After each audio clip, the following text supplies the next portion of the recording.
لاہور قلندرز جس طرح آج لاہور قلندر اپنے قلندری موڈ میں جھوم رہے تھے، دا اٹیکنگ اپروچ جس طرح محمد نعیم اور پرویز حسین نے اپروچ کیا، دیٹ واز جسٹ امیزنگ. جس طرح ہم پچھلے میچ میں دیکھے بہت کچھ ان لوگوں نے سیکھا. The way he played against, the way they played against Karachi, بہت ہی ویک سا بیٹنگ لائن آپ تھا لاہور قلندر کا. لیکن آج جس طرح ان لوگوں نے کم بیک کر کے ایک نئے اپروچ کے ساتھ آئے، and that was just amazing. Muhammad Naeem کی بیٹنگ دیکھو، ہاں اس کو آف سائڈ پہ بہت کام کرنا پڑے گا، کیونکہ جس کی وہ پریشرائز آف سائڈ کا گیند بھی لیگ سائڈ کھیلتا ہے، تو اس کو بہت کام کرنا پڑے گا اپنے آف سائڈ پہ. لیکن دا وے ہی پلیڈ، جس طرح اپروچ کے اس نے، دیٹ واز جسٹ امیزنگ. بہت ہی اٹیکنگ گیم کھیلی. 28 گیندوں پہ 60 رنز بنائے اس نے، چوکے بھی مارے، چھکے بھی مارے، اور ساتھ میں جس طرح پرویز حسین نے اس کا ساتھ دیا، دیٹ واز جسٹ امیزنگ. کیا خوب کھیلا یار وہ. جب بھی گیند ملتی تھی سلیکشن اس کی بہت زبردست، اور ساتھ میں اس نے کانفیڈنس بھی دے دیا محمد نعیم کو.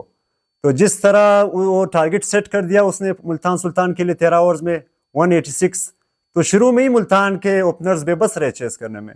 جس طرح اسٹیو اسمتھ آؤٹ ہو گیا، فرحان کے ہاتھ سے بھی نکل گیا میچ، کیونکہ ایوریج بالکل 18 پر آور 15 پر آور ہو گیا تھا. تو شروع سے ہی ملتان بے بس رہی چیز کرنے میں. تو that was amazing victory for Shaheen Shah Afridi as a captain. تو بہت ہی زبردست اپروچ لے کر آئے ہو، اور ایک میسج بھیج دیا باقی فرنچائز، باقی ٹیمز کو، کہ ہماری بیٹنگ لائن کو کسی بھی فرنچائز کے اوپنر سے کمپیئر نہیں کر سکتے. جس طرح ان کے اوپنرز نے اپروچ کیا بیٹنگ میں، بہت ہی اٹیکنگ گیم کھیلی، تو وہ اگلے میچز میں باقی ٹیم کے لیے بہت ہی خطرہ ہوں گے. اور ان کی اچھی بات ہے کہ پچھلے غلطیوں سے ان لوگوں نے سیکھا. The way they played against Karachi, ان کے اوپنرز کچھ خاص نہیں رہے، کچھ رنز بنا کے آؤٹ ہو گئے. میڈل آرڈر اسی طرح ناکام رہا. لیکن آج بالکل جس طرح عبداللہ شفیق آ کے اس نے 14 گیندوں پہ 33 رنز بنائے، تو اٹیکنگ گیم چل رہی تھی، ان کی دماغ ہی سیٹ تھے، مائنڈ میں رکھا تھا کہ ہم نے اٹیکنگ کھیلنی ہے. تو یہ ہوتی ہے T20 کرکٹ کا مائنڈ سیٹ، جو باقی فرنچائز کو کافی کچھ ان سے سیکھنا چاہیے.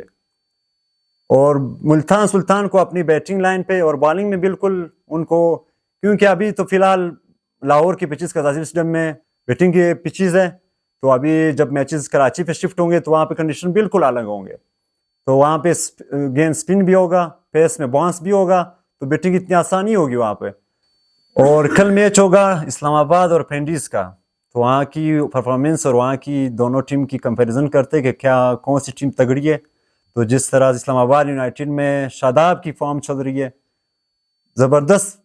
جب بھی بیٹنگ پہ آتے ایک زبردست بریلینٹ سٹارٹ دیتے ہیں، چکے بھی مارتے، چوکے بھی مارتے، لوز گیند تو بالکل چھوڑتے نہیں ہیں، کیونکہ ہم ایکسپیکٹ نہیں کرتے کہ وہ اپنے بیٹنگ پہ اتنا کام کر سکتا ہے. لیکن زبردست کام کیا. ساتھ ساتھ میں جب بالنگ میں آتا ہے تو بریک تھرو اپنی ٹیم کو دلا دیتا ہے، چاہے فرسٹ اوور میں وہ وکٹ نکال دیتا ہے، چاہے سیکنڈ میں ہو.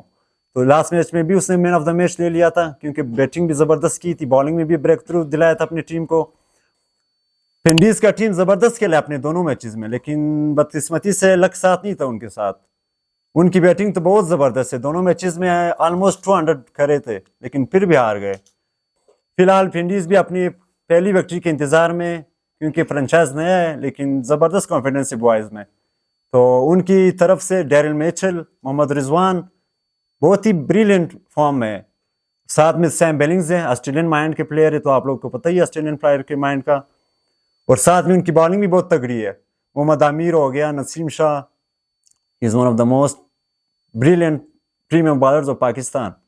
تو ان کی شمولیت سے اور محمد عامر کی ایکسپیرینس، اور ساتھ میں بنگلہ دیش کا راشد حسین، اس کی سپن بالنگ، ابھی میچز کراچی میں شفٹ ہوں گے تو اس کا بہت ہی بڑا رول ہوگا میچز میں.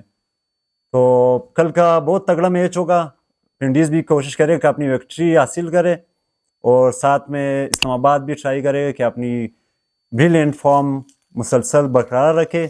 تو ہم ایکسپیکٹ کرتے ہیں ایک بریلینٹ اور بہت امیزنگ میچ کا کل انشاءاللہ. تو جڑے رہے ہمارے ساتھ نیکسٹ ایپیسوڈ تک.